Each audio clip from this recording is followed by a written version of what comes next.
முதல் வணக்கம் நேயர்களுக்கு அன்பு வணக்கம். ஒரு ஊரில்ங்கிற ஒரு பகுதியில் ரொம்ப அழகாக உங்களை சந்திக்கிறோம். இன்றைக்கி ரொம்ப முக்கியமான ஒரு விஷயம். யானைக்கு தும்பிக்கையில் பலம் இருக்கிறதுனா மனிதனுக்கு நம்பிக்கையில் பலம் இருக்கிறது. காற்றை சுவாசிப்பதால் மனிதன் வாழ்வதில்லை, நம்பிக்கையை சுவாசிப்பதால் வாழ்கிறான் அப்படின்னு ஒரு கவிஞன் சொன்னான். யோசிச்சு பாருங்கள், ஊட்டி மலையிலேருந்து ஒரு பஸ் இறங்கிட்டு இருக்கு. ஒரு டிரைவர் சீட்டுக்கு பின்னாடி உட்காந்து என்ன குடும்பம், என்ன மனைவி, என்ன வாழ்க்கைன்னா டிரைவர் சொன்னார், நம்பிக்கை விடா. மறுபடியும் ஒரு பஸ்ஸு கோயம்பேட்டிலேருந்து அன்றைக்கி எடுக்கிறாங்க. ஒருத்தர் கீழே விட்டார், டிரைவர் சாவத்து கீழே விட்டா வண்டி எடுத்துக்க, டிரைவர் சாவத்து கீழே விட்டா வண்டி எடுத்துக்க, டிரைவர் சாவத்து கீழே விட்டா வண்டி எடுத்துக்க. டிரைவர் சொன்னார், கண்டக்டர் விசில் அடிக்காம வண்டியை நிறுத்த மாட்டேன்டா, உழுந்ததே கண்டக்டர் தான்யா, முதல்ல நிறுத்தி தொலை. செங்கல்பட்டில் ஒரு பஸ் வேகமாக போயிட்டுருக்கு சார், 3 விசில் அடித்தார் கண்டக்டர், வண்டி நிறுத்தவே இல்லை. முன்னாடி போய் பார்த்தா டிரைவர்கிட்ட சொன்னார், யோ விசில் அடிக்காம வண்டி நிறுத்தாம போகிற, யாரா அவன்? 6 தடவை பிரேக் அடித்தேன், வண்டி நிற்கவும் போது என்ன பண்ண சொல்கிறேன், ஒரு புளிய மரமாக பார்த்து நிறுத்துறேன். நான் மனித வாழ்க்கையை எங்கே தொடங்கி எங்கே முடியும்னு யாருக்கும் தெரியாது சார். அப்படிப்பட்ட மனித வாழ்க்கையில் நம்பிக்கைகள் தான் நம்மை நகர்த்தி கொண்டே போகிறது. பசிபிக் பெருங்கடலை கூட கால் நனையாமல் கடந்துடலாம், ஆனால் வாழ்க்கை என்கிற கடலை கண்ணீர் துளிகள் இல்லாமல் கடக்கவே முடியாதுன்னு சொல்லுவாங்க பெரியவங்க. யோசிச்சு பாருங்கள், ஒரு சுவர் கெடிகாரம் கூட உயரத்தில் இருக்கும்போதுனா ஓடுனா தான் உயரத்தில் இருக்கும், ஓடலைன்னு வச்சுங்களேன் அது ஓரமாக தான் இருக்கும். ஒரு இதுக்கு ஒரு கதை ஒன்று சொல்லுவாங்க.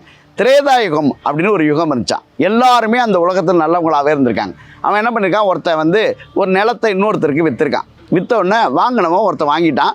வாங்கி கொஞ்ச நாள் ஆச்சு. திடீர்னு ஒரு நாள் அந்த வாங்கினவன் சொன்னான், ஐயா இந்த நிலத்தை கொத்துனேன், அதில் ஒரு புதையல் இருக்குது, அந்த புதையலை நான் உங்கள்கிட்ட கொண்டு ஒப்படைக்கிறேன். ஏன்னா நிலம்தான் நான் வாங்கினே தவிர புதையலை நான் வாங்கலை, அது உங்கள் மூதாதையர்கள் யாராவது வச்சுருக்கலாம், இந்தாங்கன்னு கொண்டு கொடுத்தான். அப்போ இந்த நிலத்தை விற்றவன் சொன்னான், தம்பி நிலத்தை நான் விற்றுட்டேன், அதில் புதையல் இருந்தாலும் சரி புண்ணாக்கு இருந்தாலும் சரி அது ஒன்றை சேர்ந்தது, அதெல்லாம் என்கிட்ட கொடுக்காதப்பா, அது உனக்கு தான் சொந்தம்னு சொல்லிட்டான். இவங்க 2 பேரும் இல்லைங்க உங்களுக்கு தான் சொந்தம், இல்லை உங்களுக்கு தான் சொந்தம்னா ஒரு பஞ்சாயத்துக்கார்ட்ட போனாங்க. அந்த பஞ்சாயத்துக்காரர் சொன்னார், தம்பி 2 பேரும் சண்டை போட்டுக்காப்பா, யாராவது ஒருத்தர் எடுத்துங்கன்னார். அவங்க 2 பேருமே மறுத்தோடனே, சரி புதையல் அங்கே வைங்க, நான் அவசரமாக ஒரு பஞ்சாயத்துக்கு போகிறேன், நான் வெளியூர் போயிட்டு நாளைக்கு வந்தோடனே இதுக்கு ஒரு தீர்ப்பு சொல்லிடுறேன் அப்படின்னு புதையலை வாங்கி வச்சுட்டு அவரும் வெளியூர் போயிட்டார். அடுத்த நாள் இந்த திரேதாயுகத்துலேருந்து கலியுகம் பிறந்துடுச்சு.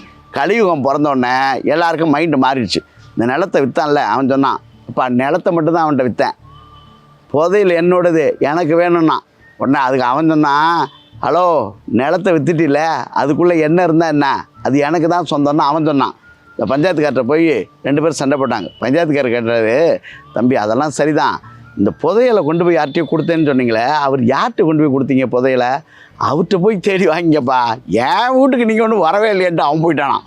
நல்லா யோசிச்சு பாருங்கள், ஒரு மனுஷன் ஒரு காலத்தில் எப்படி இருந்தால் இந்த காலத்தில் எப்படி இருக்கான். எப்பவுமே நீங்கள் நல்லா நினச்சி பாருங்கள், நம்பிக்கைகள் நம்மை உயர்த்தி கொண்டே போகும். இப்போ ஒரு தேன் கூடு இருக்குல்ல, தேனீக்கள் கூடு கட்டியிருக்குல்ல, அந்த தேனீக்களை பார்த்து ஒருத்தன் கேட்டானா, நீ எவ்வளோ கஷ்டப்பட்டு அரும்பாடுபட்டு தேனை எடுத்துகிட்டு பூவிலேருந்து தேனை எடுத்துகிட்டு தேனீக்கள் கூடு கட்டுற, ஆனால் இந்த மனுஷ பைய உன்னை டக்குன்னு அந்த தேனீக்கள்லாம் விரட்டி விட்டு ஒரு நாள் தேனை புழிஞ்சி எடுத்துகிட்டு போயிடறானே, இதை பற்றி நீ என்ன நினைக்கிறேன்னொன்னே அந்த தேனீக்கள் சொல்லித்தான், அவனால் என்னுடைய தேனை தான் திருட முடியும், என்னுடைய உழைப்பை ஒரு நாளும் திருட முடியாது, அவன் எடுக்க நான் உழைத்து கொண்டே இருப்பேன்னு சொல்லித்தான். தேக்கு மரமும் வாழை மரமும் ஒரு நாள் சந்திச்சுக்கிட்டான். இந்த தேக்கு மரம் கேட்டுச்சான், நான் தான் மிகப்பெரிய ஸ்ட்ராங், மிகப்பெரிய ஆள் நான் தான், என்ன இந்த வாழை மரம்னு நீ ஒல்லியாக இருக்கிற, ஒடிசலாக இருக்கிற, ஆனால் கல்யாண வீட்டில் ஒன்றை தான் கட்டுறாங்க, வாழை இலையில் தான் சாப்பாடு போடுறாங்க, வாழைக்காய் வச்சு தான் வாழைப்பழத்தை வச்சு தான் படைக்கிறாங்க, வாழைக்காய் வச்சு தான் சமையல் பண்ணுறாங்க,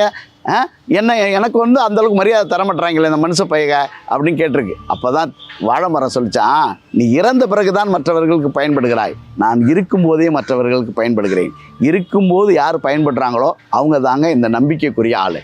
இருக்கும்போது அவர்கள் பயனுடையவர்களாக இருந்தால் இந்த சமுதாயத்துக்கு என்றைக்குமே அவர்களால் நம்பிக்கை வரும். வாழ்க்கையில் மனுஷன் முயற்சிகள் தொடர்ந்து கொண்டே இருக்கும். அதனால் வாழ்க்கையில் என்றைக்குமே கவலைப்படாதீங்க. எடிசனாக இருக்கட்டும், இன்னும் எத்தனையோ பேராக இருக்கட்டும், வாழ்க்கையில் தோற்று போன அத்தனை பேருமே முயற்சி செய்து வென்றவர்கள் தான். ஒரு விதை உள்ளே இருந்து வெளியே வந்தால் அது செடி. அதனால் என்றைக்குமே நீங்கள் முயற்சி பண்ணுங்கள். ஒரு முட்டை கூட வெளியிலேருந்து உடைச்சா அது ஆம்லேட், உள்ளேருந்து உடைச்சி வந்தால் ஒரு உயிர் உருவாகுதுன்னு அர்த்தம். அது ஜனனம், இது மரணம். அதனால் வாழ்க்கையில் முயற்சி செய்யுங்கள், நம்பிக்கையோடு முயற்சி செய்யுங்கள், வெற்றி பெறுங்கள். இந்த நாள் இனிய நாளாக அமைய எனது வாழ்த்துக்கள். நன்றி, வணக்கம்.